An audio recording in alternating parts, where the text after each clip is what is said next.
So we go with treasury bills, we go with bonds. So we demand the money which is in the banking sector. Now a bank will be happier to lend the government than lend Nandala or Chikonyoko. So now when they want to lend you, they say you're risky, they put the interest rate what? High. Government must stop going to the commercial banks to borrow, because you must have a budget which you should really be able to fund than going to the local market to get treasury bills and whatever. And what will happen now, the money will be in the banking sector, the people will be able to get money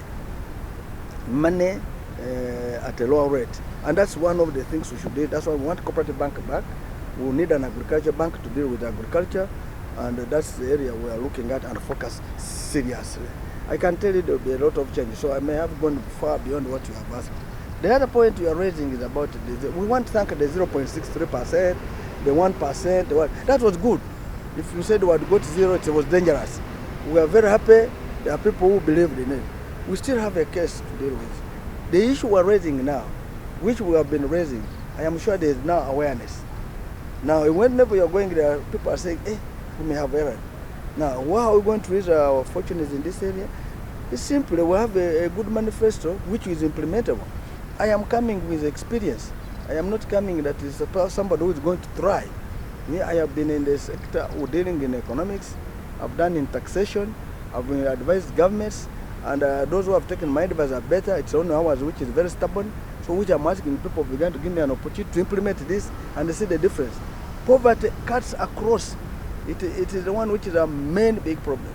So will this area trust us? I'm sure they will trust us. So I'm sure we're going to move our fortune from that lower percentage to a higher percentage. And I believe if they are really genuine to themselves that they want to leave poverty, the better person among the presidential candidates to vote is me. So I'm asking the people of this area, the Toro region, Nyoro region, Western Uganda, that you have the best candidate in Nandala Mafazo.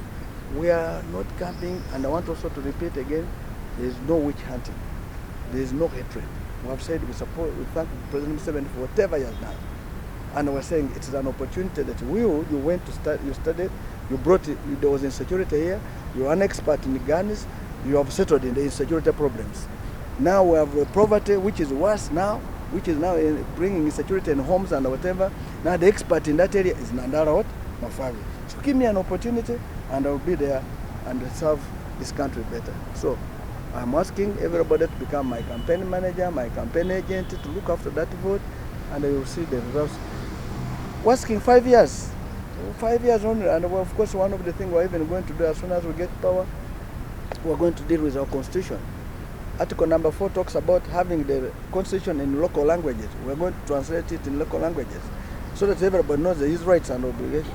Article 29 which talks about freedom of association. You must join any association you want, whether you want which political party you're free, whether you want which business you can do, which other person you want to work together. And you have freedom of speech. This is what we're going to promote. And we're going to say term limit reinstated, age limit reinstated. So these are things to say that Nandala will come with a change after 5 years, it doesn't perform. You will be having an opportunity to vote him out because the powers of the president are going to be seriously cut down so that the people of Uganda have the power of a president, because the president is a servant for the people of Uganda. So give me an opportunity, see change. Ensobi kubanga etteka lya Uganda mateka gafuga tegakiriza okutwala ettaka ly'abantu. Njagala okubuulira abantu bonna batwalako amataka gaabwe bagenda gafuna. N'ekirala ebyo gavumenti yatwala egenda kubasasulamu ssente compensation. Ne kubola batu ne mu manifesto yafu tugamba ettaka lye batwala gavumenti yatwala yakubasasula ente z'abantu bagenda kuzasula. Ne union zino zaffira ebintu nga Bunyoro Broad Cooperative Union abalimi omanyi yali mu lutalo lwa NRA tulina okuba tulabe tebakuba compensate nga badde babeerenga gye bandi badde. Ate nga bwokimanyi twagala cooperative zikomewo zikole ng'edda ziyamba abantu baffe kuba cooperative ziyamba abantu bawansi by'obulimi balabe tebafuna ku kasente. Ky'oba olaba bino by'amataka tetugenda okukkiriza olwa abatwala ebintu by'abantu babitwale kubanga bali mu buyinza. Ekyokubiri kyogambye ku amafuta galeeta ebintu bingi era gayinza okubayamba oba gayinza okufuuka omutwalo. Ky'oba olaba ffe gavumenti yaffe bw'oba mutwadde omukisa amafuta gagenda kubayamba n'okubagamba nti kati saawa zino ne Hoima oba ebitundu birimu amafuta birese opportunities nyingi. Amahoteli galina okubaawo, enguudo zirina okuba ennungi, abantu gye bazanyira balina okuba bulungi, gye banywera n'omwenge gulina okuba recreation erina okubeerawo nyingi, ne business kati egenda kuddemu. N'abaana baffe abasoma abagala emirimu bagenda kuba abaana abavuga emmotoka n'ebirala. Kyova olaba opportunities ziri wano nyingi, tugenda kuziteeka mu nkola tulabe nti abantu bafuna mu kintu kyabwe. Njagala okubagamba nti gavumenti erina okuyamba abantu b'eno b'ekitundu kino bazimbe amahoteli, bainvestinge mu transport sector, bainvestinge mu recreation sector. Abantu be banaaba bazeno baagala hotels, baagala gye bagenda okuliira obulamu, baagala entambula n'emmotoka zirina okubeera eno nyingi ezitambuza abantu era abantu bajja gye batambuliramu. Bintu bingi biri wano n'emirimu gya kulabika. Join from now, you understand? And that's what I was explaining, that the sector must grow, leave border. They can continue doing it other than, but have rollers. From rollers they can have shops. From shops they can have even the gardens to grow food and supply. That contract will be given to them. The youth should be given a contract to do it. Now, mudslide and fraud, that's a disaster. Governments must be disaster prepared. We will have enough money. We have contingency fund in the budget of Uganda because it is a constitutional demand. But this contingency, I don't know where it is applicable. The contingency purpose is for unforeseeable circumstances. So where flood has taken place, people, you should go to the contingency account, pick resources, support that sector. Resettle people, provide food, try to also mitigate the disaster. And even now, you should now, given that we have known Uganda some areas are flooded prone, this was landslide prone, you must have a contingency plan every now and then. Should this happen, what happens? And there should be quick response. And that's what I'm trying to say, that Uganda should be responsive as quick as possible. The Constitution of Uganda does not allow you to take anybody's assets by force. And that's what we're going to do. So those who have been their land, who have been grabbed, will be given back their land. And the compensation, there are areas where government, let me give you an example, where government took your assets forcefully or made you lose, the government will have to compensate. So of course, like one of them, these cooperatives, which lost their assets during the war, they should get. We have talked about war claims, the Teso, the lost cows, the Lange, even the Bugisu, the West Nile, actually, even the Karamojos, as much as you call them cattle riders, they also lost their cattle. They need also to be compensated. So land, anyone who lost his property will be given back to us. And we're saying land grabbing is unacceptable under our government. People should own property. If you want it, you must negotiate, but not come and grab. Basazemo. Ekiragete mukama waffe bya mukama yasoma amateeka justice wa court of appeal wabe byakola byewe tebirageta amateeka agakosa bulungi kati ffe twagala kulaba amateeka gakole omuntu alina right alina obuyinza kaluluke ate alina okusalawo kyayagala bwoba oliwo ogamba article 29 ya constitution egamba freedom of movement, freedom of speech. Kati nze sazeyo envude embale nze Hoima kati lwaki ogamba sigenda kyoba olaba kyogamba n'omukulonda amateeka likkiriza okukyusa wayagala okubeera kati bw'obeera oli member of parliament singa nzija wano Hoima city okwesimbawo wano bajja kugamba tolina akaluluko wano mwenyeni tujja kulonda naye abantu bajja kunonda naye mwenyeni tujja kukola ki tujja kwelonda kuba akaluluko kaliwa esibonko ekyo kyokka nzizaayo neyokkiriza naye njagala kusaba bamateeka baekwemera kimanye nti singa ne President Museveni alina obuyinza yandigambye bano boona saagala beesimbewo nze kangenda anopoze alina sente alina amagye alina all state operative systems naye yakkiriza ne twesimba tuli bameka 8 President Museveni bwakkiriza abantu 8 twesimbewo katugambe 7 bamweyungeko mwesimbeko kyo kikulaga nti agoberedde amateeka. Speaker of Parliament lwaki tayagala nze kino kinti Speaker of Parliament yayisa amateeka ndowooza olaba Parliament bwekola amateeka bino byakola bikulaga nti ndowooza kiriwo kizibu mu Uganda lwaki toyagala ndowooza kifuna.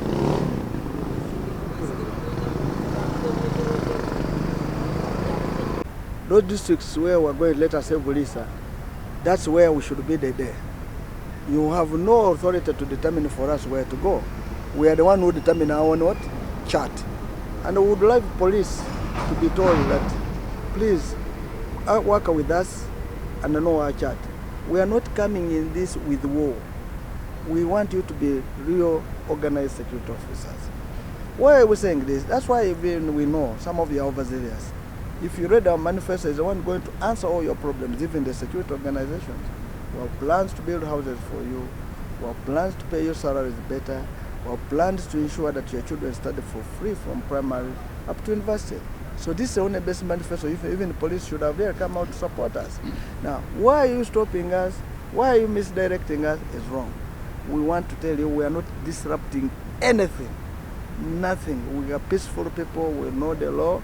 We are law-abiding citizens, and we shall follow it up to the end. I request you kindly to be fair to us. These electoral commissions, I think they must be having a problem. And I want to talk to Justin Vyamukama. I say, sir, you studied law, and you know fairness. You don't do things if I'm going to Kampala, you say, don't go to Kampala. I go back to where I came from. You don't tell me, I chop off your head, you're not, surely that's being unfair. But all those in life, we'll follow it out, but we believe this will be resolved amicably. The security forces, particularly the police and the army, that may affect the outcome of this election, just like it has affected us in the past. As has been seen, wherever we have gone in this campaign, we are being stopped from accessing areas where we should be. This has happened ever since the campaign kick-started on the 29th of last month, and it's continued everywhere that we go, including yesterday where there was a barricade by the police and the army, stopping us going to a scheduled rally in Kagadi. We have protested to the Electoral Commission and would like to reiterate our position that we should be allowed to go to venues organized by our ground supporters unimpeded by the police. Our expectation is that the police force is supposed to provide security for our candidates, his team, and for whoever chooses to come to listen to us. And so we would like to put the security forces and the army on notice. We are aware of our constitutional rights, and we are not going to allow our constitutional rights to be trampled upon. We come to this campaign not to pull and push. We come to this campaign to deliver a message that our candidate is delivering so well. He's been meticulous. He's been the best in providing solutions to the teething problems of this country. And so we should be allowed to go on freely. If this continues, we are going to document and protest the conduct of the police, the Electoral Commission, and if nothing is done, then we shall determine the next course of action in the way we conduct our campaigns. So our prayer to whomever wants to listen to us, the IGP, the Electoral Commission, is for them to allow us to carry our political work without disruption. Yeah, what we want to make clear about that, you see, we have I will start with oil. You see, if you recall, when Seruma wrote a book, is oil a curse or a benefit to people of Uganda? I was one of those who was in Makerere to make a critic of his book. And on that day, were me and General Salim Saleh. And of course, if you follow, I said, where oil has benefited the people of that area is where government has known that oil is a benefit to the people, whereby you get the oil and invest it for the sectors which produce and also you make sure that the oil is also for the future generations. So that when you make resources out of it, there should be something to be put aside for future generation, because one day the oil will get what? Exhausted. So now the issue of oil being here in 26, 27, as you stated, it has been a story from day one. There was a time they said it was going to be 20 something, 17 or something. It has been continuing. I'm not so sure if it is coming. But if it comes during our time, which it will, I want to tell you that oil will be used for, first, the beneficiaries of that oil revenue are the locals. That's why if you read our manifesto, we're saying, if you look at tourism, it should be put, if there's a tourist thing in a certain area, the cultural institutions, the people local there should be the first what? Beneficiaries. Before they should be the first beneficiaries, then the state. And the state means when you get that from there, it is used in other parts, in the whole sector in the country. Now, meanwhile, also oil, as was saying, if it is a revenue which we shall get here, first, the contracts, which should be in the area sector, those which can be local resources should be provided to the people, the local area people here, before it leaves to other areas, so that the area here grows. Yeah? And of course, we should even invest more. There will be more business here, in the sense that there will be people working in the oil refineries. You need accommodation, you need food, you need entertaining areas, mention it. So you need to invest in that infrastructure, so that when the people come, they do come and use those facilities.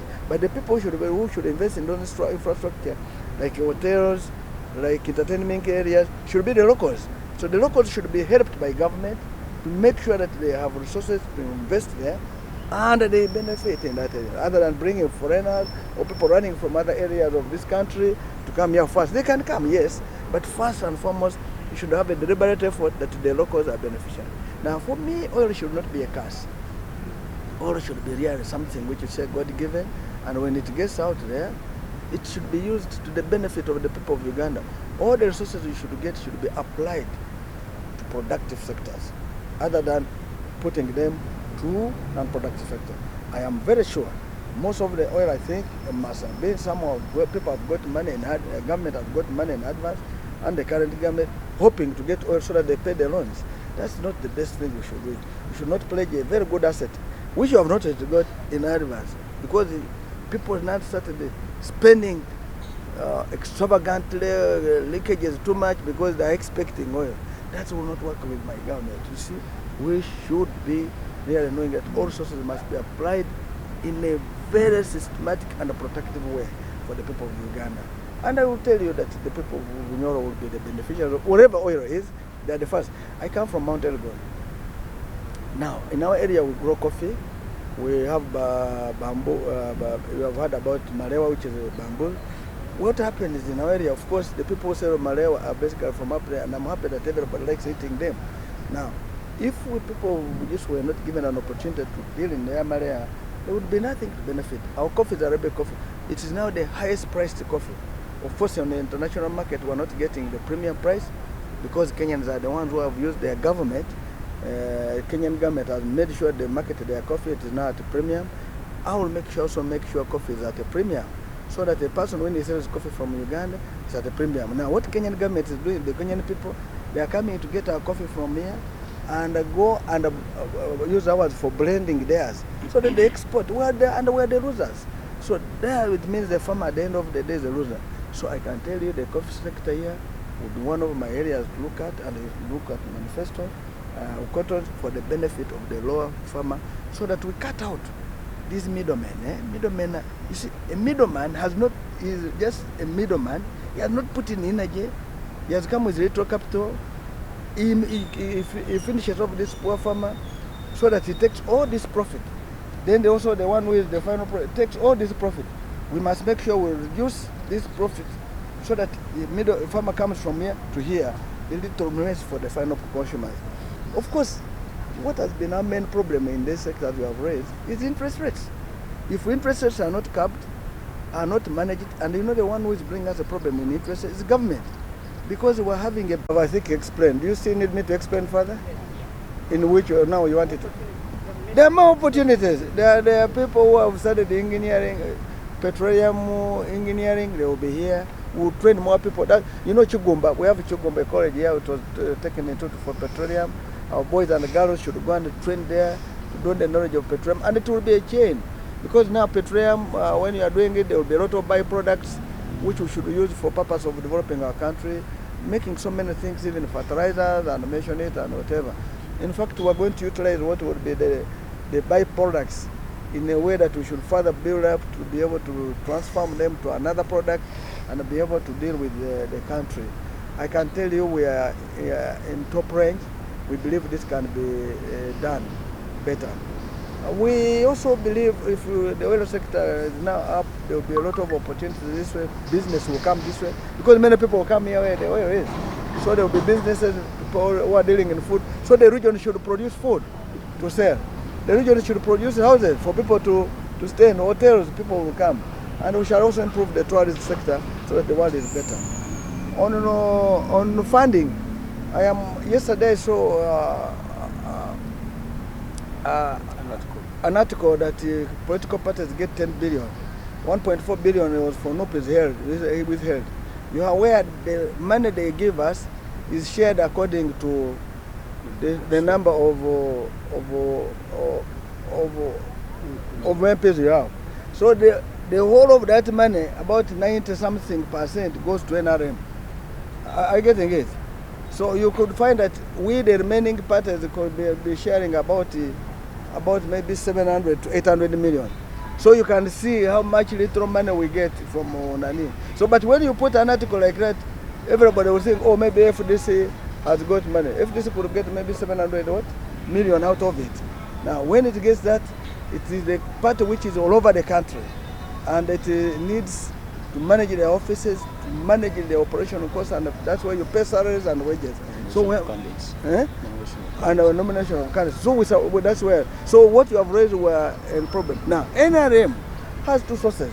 NRM is no different from NRM and the government. So they get money from government. Two, the second point is when they get that, I'm sure 9.2 billion is theirs. 9.2 billion is theirs. But they're still demanding money. Now that shows the people of Uganda that now it is important to not look at money as a purpose. Because if you're looking for money, then NRM. Now, if you want your country to be run better, the party which will not take your money is FDC. It is now that's why I'm going to come to how we're running the campaign, because these ones are having first over 9 billion from electoral government. They have that attachment from government also they are getting, but also the president of Uganda is a candidate. He's using all the facilities of the of the president. You can see also he's using a helicopter. For us, we're on the road. Mention it. It clearly shows there's a problem in Uganda. So what do we want to deal with before I come and answer them? We must look at where is your taxpayers' money going? And if you don't stop it now, you will continue to what? To suffer. So your taxpayers' money is being wasted on NRM elections. That's why you don't have medicine. That's why you're not having roads. That's why you're not having what? Now, the law even says during an election like this, the political parties which are participating are supposed to get the money equally, but that has not been honored. It has not been honored, as all of you are aware. So, we are in need. So when you see us here, it is now people who are trying to come in and put in help. Chikonyogo will be his car, he will put in a fuel. Paul will be his car, will put in a fuel. Wherever they are here, they are there running it. So we want to thank those who are trying to support the team as we are going. And if anybody has the resources, we could also ask, kind of give us and they support us. So otherwise, it is now on the individual members of the party who are trying to fight for the survival. And that's why you can see those vehicles running. And if you have noticed, they live very simple life. You have seen whenever we come, we look for not relative fair accommodation. We just put our heads. And we have called on our regional offices that if you have a home, we can come and sit there in the night, put some beds there, and we put on our heads, and tomorrow we get up, because this is a struggle we are in now. Fundraising is always a continuous process, and if anybody has the resources, We have our party account in Centenary Bank and DFCU. Please support us. But we know the people we're talking to, the villagers there, are really poor. But when we go to an area, you get our members have tried to organize themselves in one way or the other. You saw the borders which you are seeing there, they are coming on their own, most of them. You had when we were in Chenjojo, the man said, we have organized ourselves, if you have some little fare, give us. You had it. Otherwise, others would hire 500 motorcycles so that they come and make it for us. That's why you are seeing us in that context.